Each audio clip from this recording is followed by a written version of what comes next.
Assalamualaikum warahmatullahi wabarakatuh. Nama saya Galang Ramadan, NPM 2251040086. Di sini saya akan mempresentasikan materi tentang zakat dan gadai. Yang pertama, zakat. Zakat dibagi menjadi dua, yaitu zakat mal dan zakat fitrah. Yang pertama, zakat mal. Zakat mal adalah zakat yang wajib dikeluarkan dari harta kekayaan yang telah mencapai nisab setelah melewati 1 tahun Hijriah. Nisab zakat mal adalah jumlah minimal harta yang harus dimiliki agar seorang wajib mengeluarkan zakat. Besar nisab zakat mal dapat berbeda-beda tergantung pada jenis harta yang dimiliki, seperti uang, emas, perak, dan lain sebagainya. Cara menghitung zakat mal tergantung pada jenis harta yang dimiliki. Misalnya, jika yang dimiliki adalah uang tunai, jumlah yang harus dihitung secara keseluruhan dan zakat sebesar 2,5% dari jumlah tersebut. Jika yang dimiliki adalah emas atau perak, ada rumus tersendiri untuk menghitung zakatnya berdasarkan berat dan kadar emas atau perak yang dimiliki. Zakat mal biasanya dibayarkan dengan cara menyerahkan sejumlah harta yang wajib dizakati kepada orang-orang yang berhak menerimanya, seperti fakir, miskin, mustahik, amil, dan lain sebagainya. Pembayaran zakat mal dapat dilakukan secara langsung kepada penerima zakat atau bisa melalui lembaga atau badan amil zakat yang terpercaya. Waktu pembayaran zakat mal dapat dilakukan kapan saja setelah mencapai 1 tahun Hijriah. Namun ada baiknya zakat mal dibayarkan sesegera mungkin setelah mencapai nisab. Yang kedua, ada zakat fitrah. Zakat fitrah adalah zakat yang wajib dikeluarkan oleh setiap muslim pada bulan Ramadan sebelum hari raya Idul Fitri. Tujuan zakat fitrah adalah untuk membersihkan diri dan jiwa dari kesalahan atau kekhilafan yang terjadi selama menjalankan ibadah puasa. Zakat fitrah juga berfungsi sebagai sarana untuk membantu orang-orang yang membutuhkan agar dapat merayakan hari raya dengan cukup dan layak.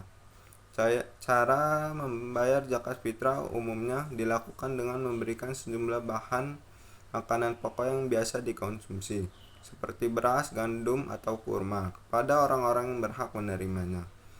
Jumlah zakat fitrah yang harus dikeluarkan adalah sebesar 3,5 liter atau sekitar 2,5 kg dari bahan makanan tersebut.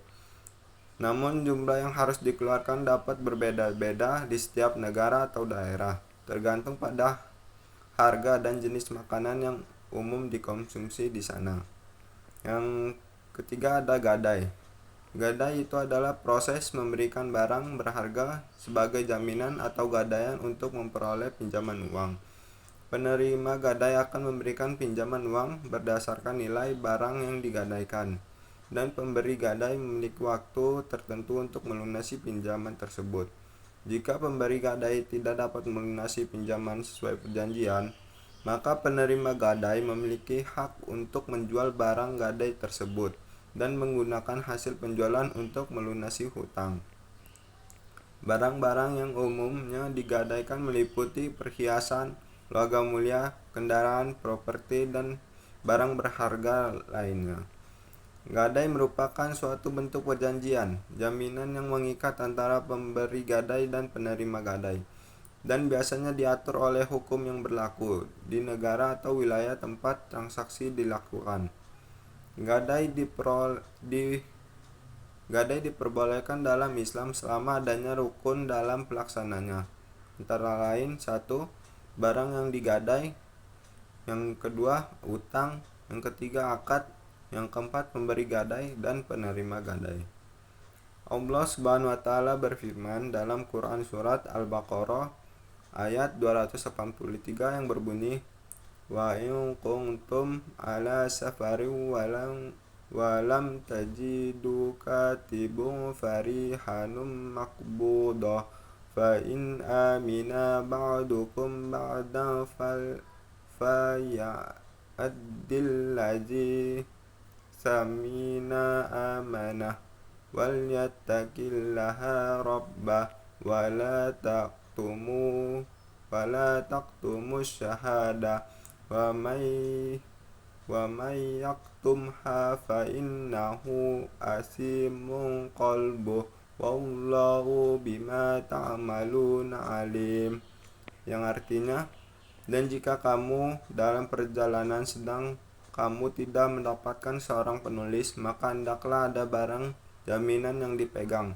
Tetapi jika sebagian kamu mempercayai sebagian yang lain, hendaklah yang dipercayai itu menunaikan amanatnya atau utangnya, dan hendaklah dia bertakwa kepada Allah atau Tuhannya.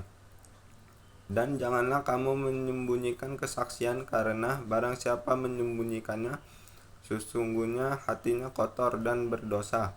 Allah Maha mengetahui apa yang kamu kerjakan. Sekian materi yang dapat saya sampaikan. Mohon maaf jika ada salah-salah kata. Assalamualaikum warahmatullahi wabarakatuh.